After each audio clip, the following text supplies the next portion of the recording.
Hello, everybody. How are you doing? This is S. Anthony Thomas. This is the S. Anthony Says podcast, episode number 487. And I'm going to call this episode Caitlin Clark, the Fonz, and Mr. Oh No. I'll explain. Now, actually, this episode was going to be called Mr. Oh No, but some Caitlin Clark stuff came up when I went to the store to get something for lunch. And I was really kind of shocked by it in a way, because I'm getting my food and I run across some street dudes that I knew from back in the day, hardcore basketball fans, and they started breaking into a conversation about basketball. But were they talking about the guys? No. Were they talking about college basketball? No. They were talking about, you know who, the star of the moment, Caitlin Clark. They were extolling the virtues of her shooting and her game and how great she was. And then they started talking about how some other ladies are coming up in college who are awesome also. They didn't talk about lady basketball back in the day. They didn't really have anything negative to say about it. They just never brought it up. But now, all of a sudden, because of the buzz around Caitlin Clark and all the things that are happening around her, now these hardcore basketball dudes are rushing home. And they said it, rushing home, because they wanted to see the end of the game, because Caitlin Clark was on television and they wanted to see it. Big change. Because every time I turn on my TV, and mostly when I turn on my laptop or go on my phone and I see people talking about Caitlin Clark, there's either people talking about how great she is for the game, and then there's people saying little snarky things and taking shots at her. Must be a big pain in the butt to be her, having to listen to all of that crap and get, cheap shots and all. It must be pretty bad. But when I thought about what's happening to her, it reminded me of my childhood and one of my favorite shows when I was a little boy, Happy Days. And for those of you that are in the audience that are kind of young, there was a show that came on in the 70s and early 80s. That's where the character, the Fonz, Henry Winkler's character, came about. And it was a very, very popular show. It was a gigantic show at one point. But when it came on, it was a good show. And the Fonz wasn't on, and then when he was on, he wasn't prominent. But once they started paying attention to the Fonz character and he put on that leather jacket, all of a sudden, he became the most prominent part of that show. And the show became a number one show and stayed number one for a long time. Now, I don't know whether or not the show would have stayed on that long or been that impactful without the Fonz. It probably wouldn't have, but he was there and it did become impactful because of the Fonz. And I'm pretty sure the Fonz character probably made the most money because he was the biggest star on the show. But what happens is, nobody was trying to trip Henry Winkler, who played the Fonz, to make him fall down the steps. Well, I guess the Fonz got hurt. I guess I'll have to be the star of the show now, right? Because it doesn't work that way.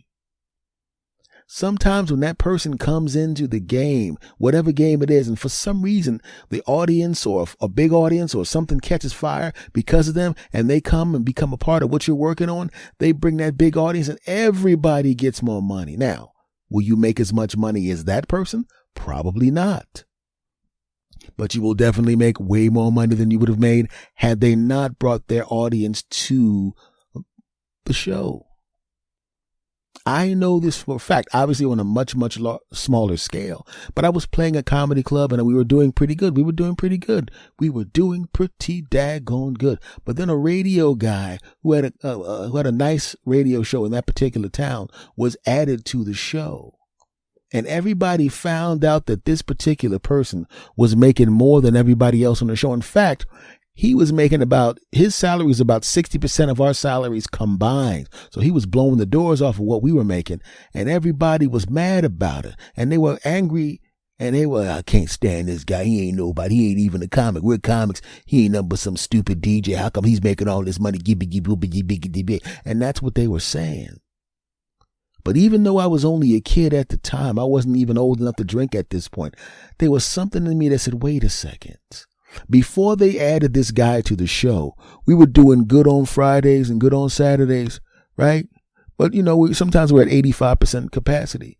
But when this guy showed up and he started hosting the shows, we didn't even know what anything but a sold out show looked like, including during the week. Wednesday shows, Thursday shows, still sold out. They were sold out even when he wasn't on the show, because when he started coming, what he did was he brought the show, the club, the comics to the awareness of this guy's vast audience.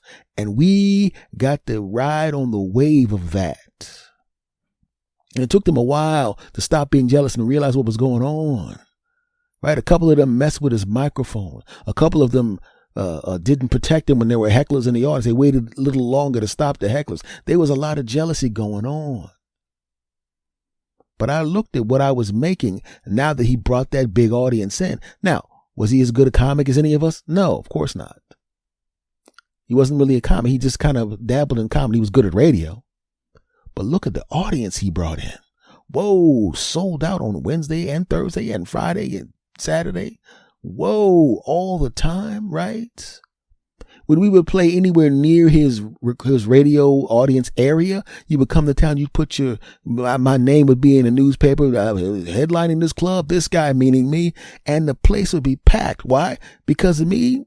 In some ways, maybe, but for the most part, it was that guy's audience who had seen me on the show with that guy, and I had been mentioned on that show because I was nice to that guy. Oh, you're the guy that was on the Whoop-de-Whoop show. Yeah, well, you weren't on the show, but he mentioned you, man, and we came to see you. You were funny. All of a sudden, I'm getting people coming to see me because of that guy.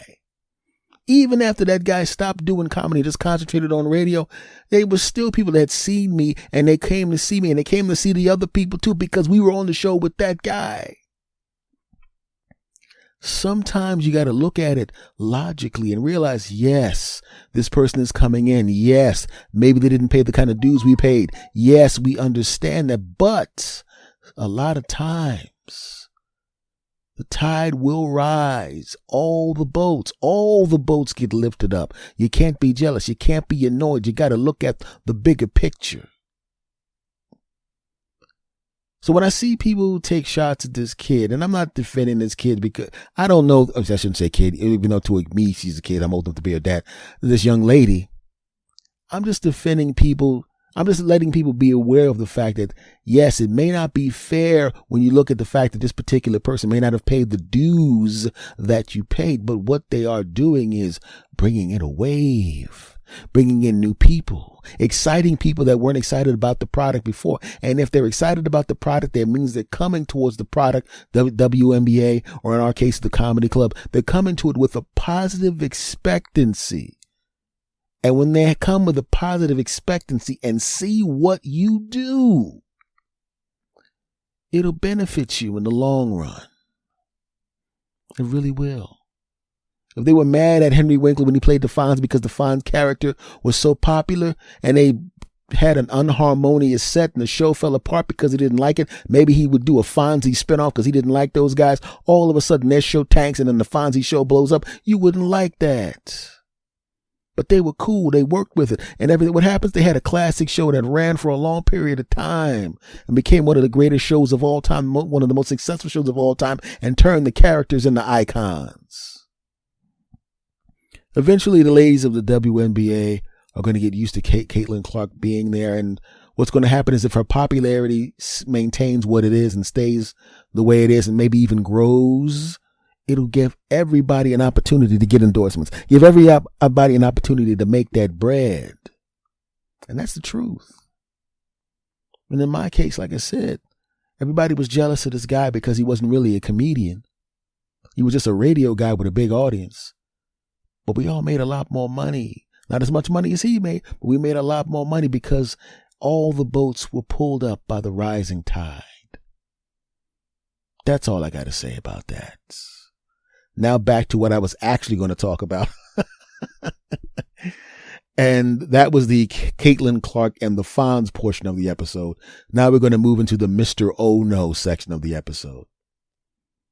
And when I talk about Mr. Oh No, I have to give you a little bit of a history about my history. I moved out. I spent the majority of the 90s pursuing my comedy dream in California. And before I was doing pretty good here on the East Coast, down in my hometown. Actually, the entire area I was doing pretty good. But I wanted to go to California, and I'm not one of those people that's good at resting on his laurels. I'm not a good laurel rester. Can't do it. So even though I was doing pretty good in the comedy, there were days when I was off and home and I could rehearse, but I wanted to make some money. You don't make money rehearsing. So I started to take jobs that I normally wouldn't take, but I also didn't take an office job because of my comedy, I couldn't be in an office. Sometimes I wasn't even in the same city, but I could take day labor jobs. I could take jobs where I could only work a couple of days a week and just stockpile the money for California. And that is what I chose to do.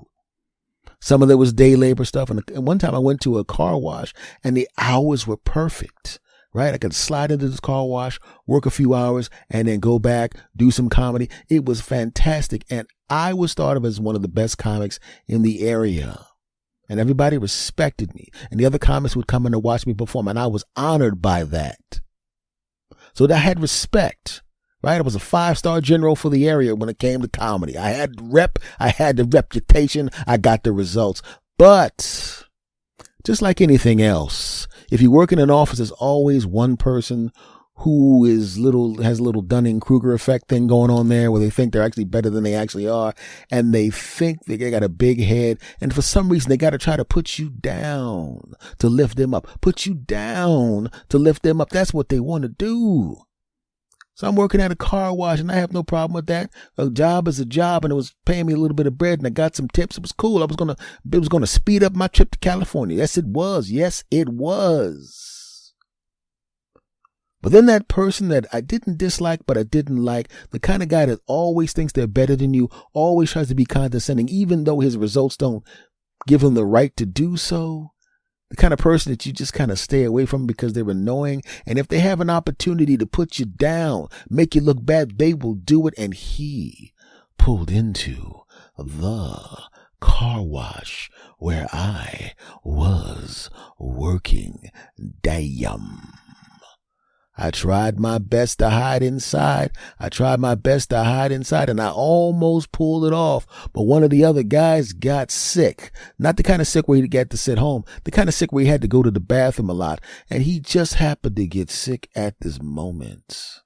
I put on some sunglasses and I put on my hat and I tried to wash the car's tires. I tried to keep my head down. I tried to hide. He was right behind me. Couldn't tell it was me. And then one thing happened. The hat fell off. The glasses fell off. I looked up. He's looking down at me and I could see a little bit of a smile on his face. Yeah. He knew I was noticeably better than him. Everybody knew I was better than him. He knew I was better than him. He knew it. But now he sees me. I'm down there on my knees scrubbing his tires.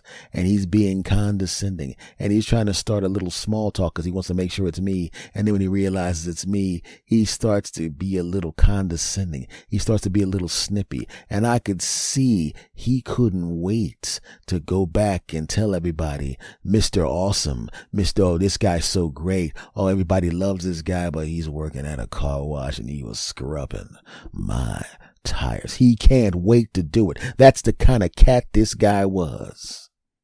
And you're normally supposed to put the tips in a tip box at a car wash, but he made it a point to hand me the tip. And he made sure the tip was real big, and he made a big show of handing it to me.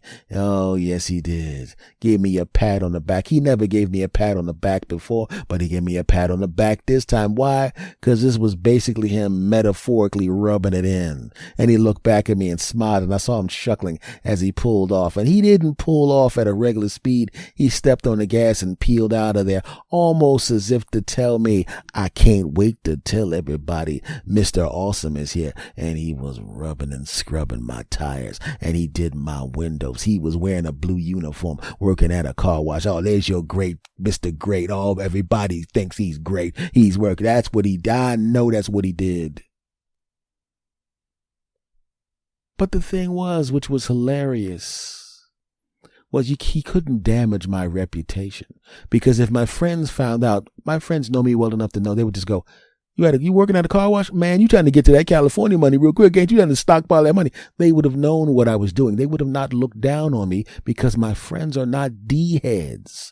Because they didn't look down on people making an honest day's work. They knew I didn't need the money as far as to survive is concerned. But if you're going to try to make a big trip, you're going to try to do whatever it takes to stockpile the bread to get done what you need to get done, and that's what it did.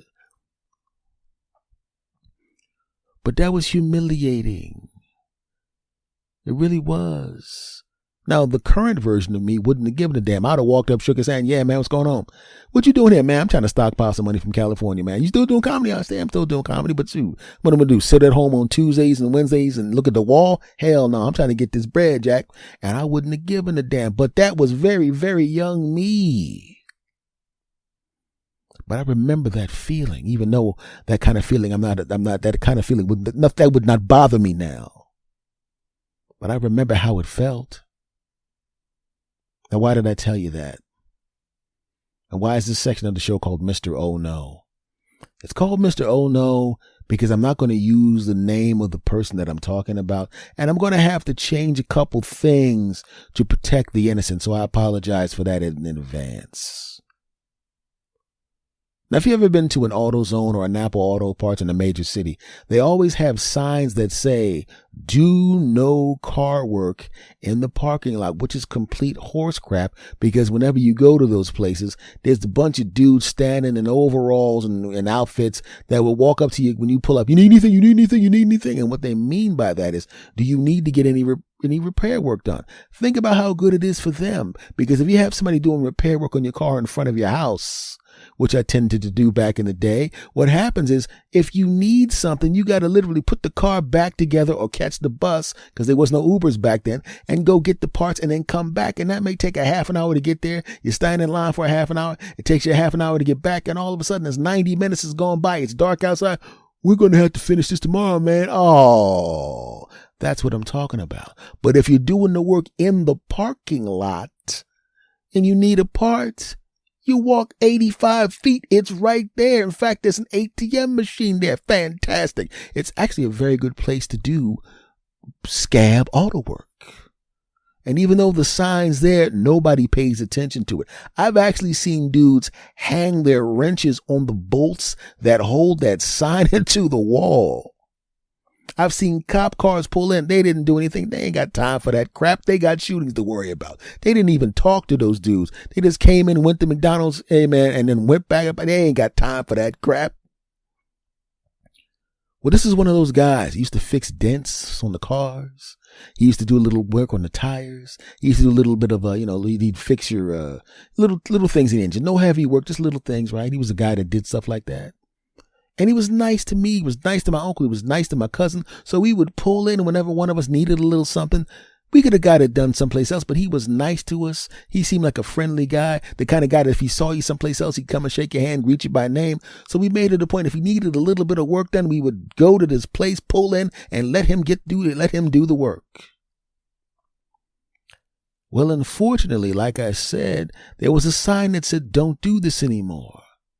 And one day, one of the other businesses in the mall got a little annoyed because now some of those cars were encroaching upon that business's parking lot. And he was okay with it as long as it didn't get into his business. But now it was taking away some of his parking. And people would pull in, see that the parking lot was full and pull out. So he's losing business. So he cracked down on him by making a couple of phone calls. And all of a sudden, that guy could not do the work there anymore. It was not possible. Get out. And we lost contact with him. Oh. Where's Mr. Oh No? Oh. Right? Some time passes and I see him someplace else. He's actually standing outside of a Home Depot looking for things to do for people. And he has little slips of paper with his phone number on it. You call him up. He shows up at your house and he's one of those guys that would show up with his tools in a plastic bag, like the kind of bag you get from a corner store when you buy some stuff. And he'd have the tools with. He'd come to your house. Maybe he'd fix this, whatever little jobs you needed. He would fix it up. Now, I didn't need him to do anything like that, but I saw him outside of the Lowe's or I forgot it was Lowe's or Home Depot, one of those two. I shook his hand. Hey man, hey Mr. Oh No, what's going on? Hey, what's going on? Hey Mr. Oh No. That was not his name, but that's the name I'm using for the podcast. Hey Mr. Oh No, what's going on? Yeah, blah blah blah blah blah blah blah. I had a good time, but he didn't look as well as he did back in the day. Back in the day, he was well taken care of. The clothes were cool. I mean, it was a little dirty because he was working on cars, but he was, you could tell when someone has good clothes, but they're dirty because you've been working.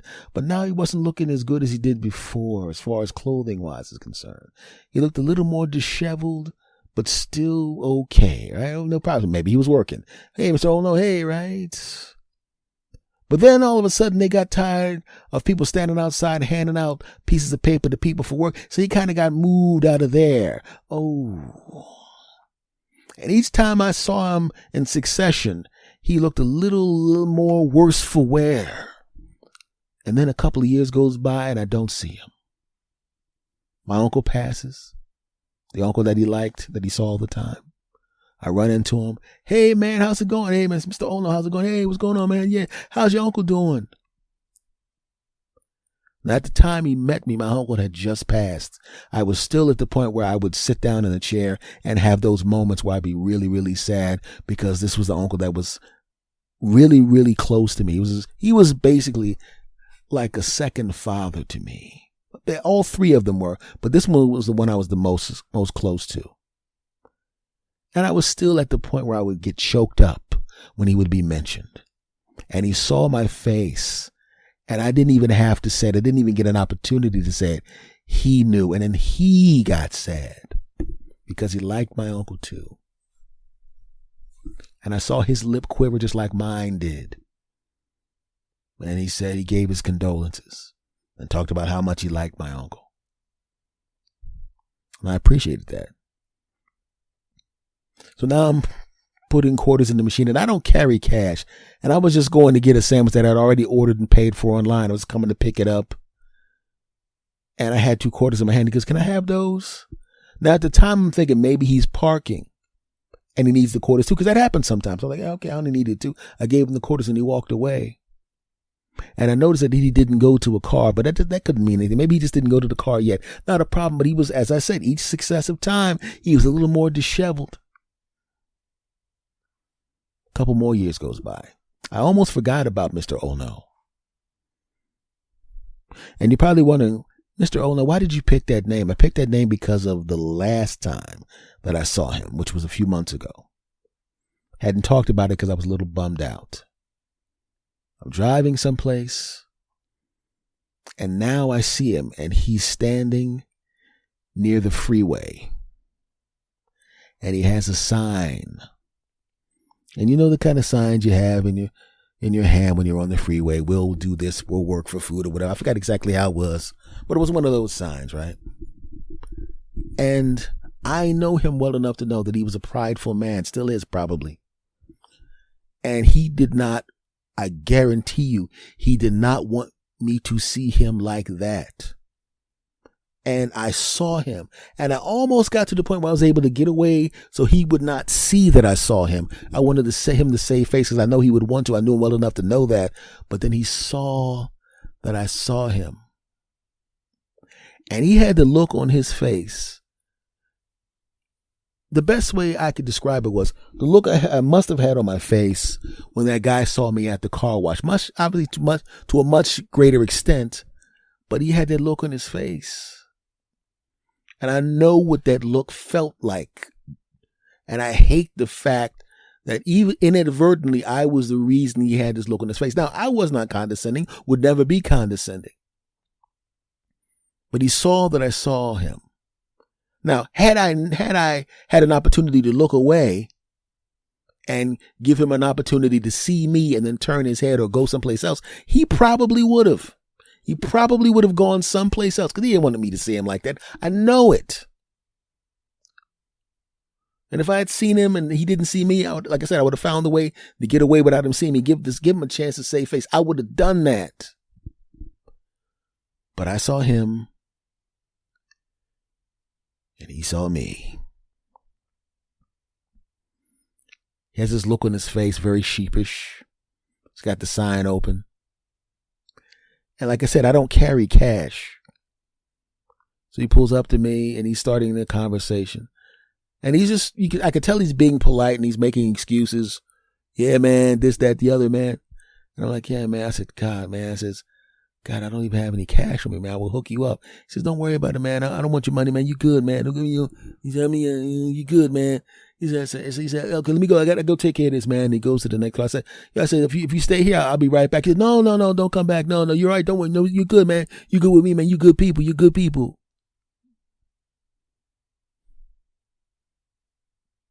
I called him Mr. Ono in my mind because when I saw him, my first thought was, oh no. Not because I was afraid to talk to him, but because somebody I like had fallen down and fallen down and fallen. There was never a point where I saw him up. It was always down, down, down. And what's the next step from where he is now? And he said, don't come back. No, I'm cool. I'll be all right. I didn't listen to him. I went and got a little bit of bread, not some ridiculous amount of bread, because he would not have taken it. If I came back with like a $50 bill, which I wouldn't have done. If I came back with a $20, which I probably would have done. If I came back with that, he wouldn't take it, but I did come back. Well, it was 2 10s. The ATM machine didn't have any 20s. Because I knew I wasn't going to see him again for a long period of time. I never saw him 2 days in a row. If I saw him again, it would be 3 years from now, right? So I'm like, man, screw it, man. Screw it. So I go there, I get the bread, I come back. He must have known I was coming back because he was long gone. Either that or he saw me and did the kind of hiding he probably would have done the first time. And I went back the next day, still had the 2 10s. Went back the next day, he was long gone. And I often wonder what happened to Mr. Oh No. It hasn't been that long. Right? And I'm pretty sure if something bad had happened to him, somebody would have said, hey man, you heard about Mr. Oh No? And I'm like, oh no.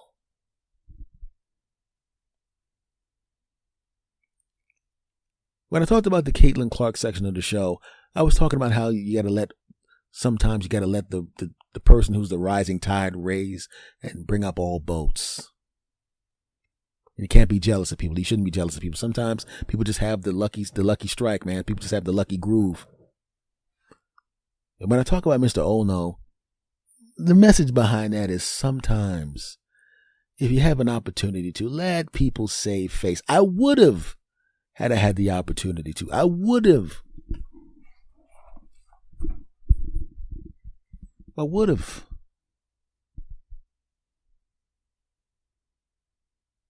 I'm just sitting there thinking, man, what's Mr. Oh No doing right now? I wish I could have gotten back in time to give them 2 10s. I wonder if he would have taken them. I would hope that he would take them. And I do hope that at some point, and this would make me very, very happy, if I walked into that Home Depot and I ran into Mr. Oh No and he had one of those orange vests on. You know, how happy that would make me. Like I said, I don't even know this guy's last name. Well, I did at one point, but I don't know now. If I walked into Lowe's and Mr. Oh No was sitting there in the hardware section, hey man, what's going on? How you doing? Hey, what's going on, Mr. Oh No? Yeah, man, I've been working here for like 2 years now, man. It's good to go, man. Me and my wife got back together, and my kids, man.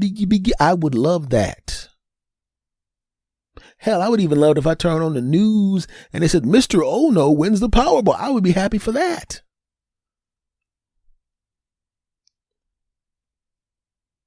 But I don't know.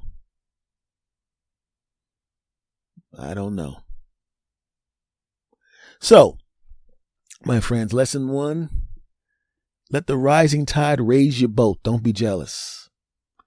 Lesson 2, let people save face if you can. Sometimes you can't. Sometimes you can. But if you can, let them save face. You dig? Cool. All right, my friends, that has been episode number 487 of the Yes Anthony Says podcast. Do me a big, solid favor, my friends. If you love this podcast and you made it this far, roughly half an hour, if you love this podcast, and you do me a favor and tell everyone about the podcast. If you love this podcast, and you do me a favor, my friends, subscribe to the podcast. If you love this podcast, my friend, and you do me a favor and spread the word about it by sharing the social links, and realize that they have another podcast called The S. Anthony Thomas Show. Both of them are on Spotify. This podcast, as Anthony Says, Spotify, TuneIn, iHeartRadio, YouTube Music. This podcast is everywhere. So if you love this podcast, and you do, make sure you subscribe, because I'm going to be here every week, and I want you every week, okay? I love talking to you. And thank you to all the new listeners. I saw those spikes in listenership. Thank you very much. You don't even understand how much I appreciate it. Much love to you all, my friends, and I will see you again next week. You dig? Cool. Take care.